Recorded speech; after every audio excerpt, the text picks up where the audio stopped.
Abang kan di kedokteran. Tapi pernah nggak abang kepo sih dengan ekonomi itu, khususnya tentang pajak?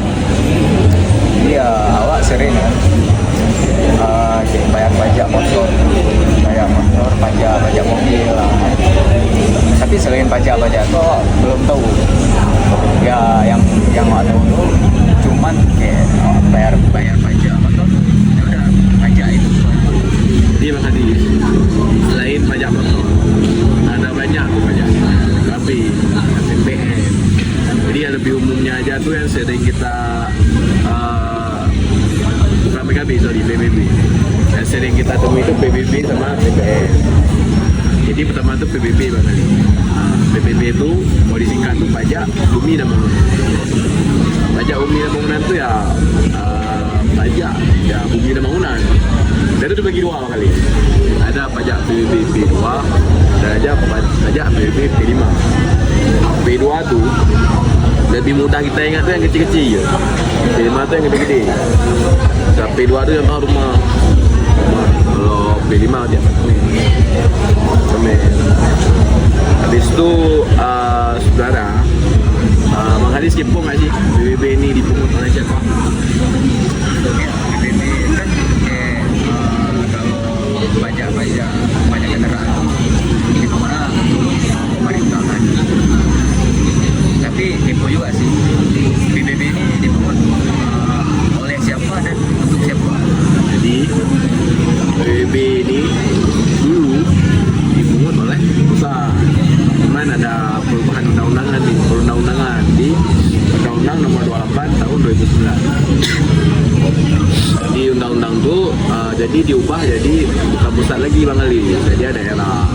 Adapun manfaatnya nih, pertama kalau daerah itu kan masyarakat lebih dekat tuh, layanannya lebih mudah lah maksudnya untuk bayar-bayar. Sama nanti kalau dampaknya paling tiap daerah itu beda-beda. Misal kita ini sekarang kan di PD itu beda sama Banda Aceh. Sabu Aceh beda sama Jakarta. Jadi kalau untuk PBB kayak penjelasannya udah sampai situ Bang Ali. Ya Bang Ali pun udah paham. Jadi kita lanjut lagi ke yang kedua, yang PPN.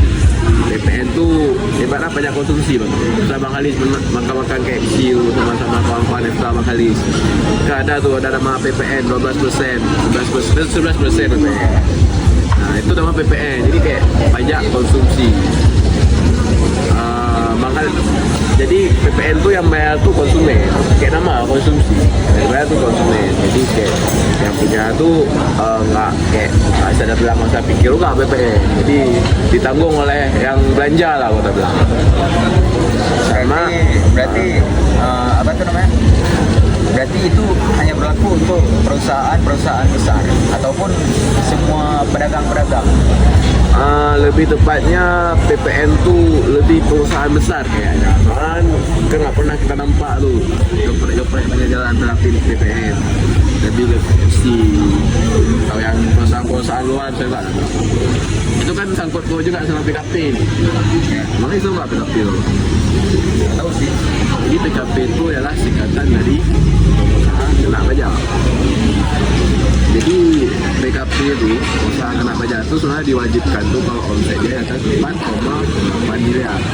Jika di bawah itu kita nggak wajib buat jadi PKP. Jadi plus minusnya tuh ya namanya juga kita ada omset gede nih atas 4,4 miliar. Pasti banyak lah kerjasama sama pemerintah ataupun perusahaan gede lainnya, perusahaan luar negeri. Itu lebih mudah kalau kita itu PKP. Misal contoh nih ada kita contoh aja misal ada coffee shop kan kita buat kawan Siriko Soba. Jadi misal Soba tuh dia kan udah bisa terbang PKP nih, omset dari atas 4,8. Kalau nggak Oppo boleh juga. Jadi orang ini kalau ada acara-acara pemerintahan, orang ini boleh lebih mudah untuk masuk jadi mitra di konsumsinya nih. Semisal nanti ada nasi kotak ataupun minuman, jadi orang ini lebih mudah bekerjasama.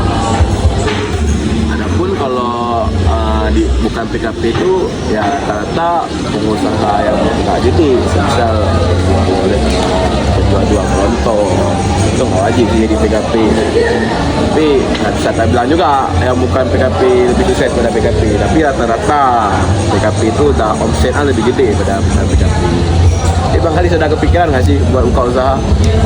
Ada sih, rencana mau buka satu usaha. Cuman ya kepikirannya kayak tentang pajak tadi itu. Pajak tadi itu emang harus semua atau enggak? Ternyata nggak harus semua. Ya, berarti itulah pemahamannya. Aku udah salah juga nih buat Bang Kali.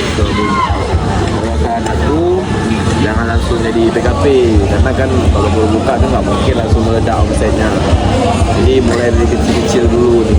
Apalagi kan Bang Kali juga sibuk nih, sibuk di bagian FK ya. Jadi kan takut nanti buka usaha ini, mending usaha ini jangan PKP dulu. Karena PKP itu administrasinya tuh ribet. Cuma ya plusnya kayak dibilang, ya sama yang mudah nanti ke depan. Jadi saran aku jadi bukan PKP ya dulu. Karena PKP administrasinya nggak terlalu sulit, lagi buat pemula. Mungkin kalau dari aku segitu aja sih pemahaman pajak. Mungkin Bang Haris pun udah mulai paham. Semoga informasi dari aku bermanfaat lah.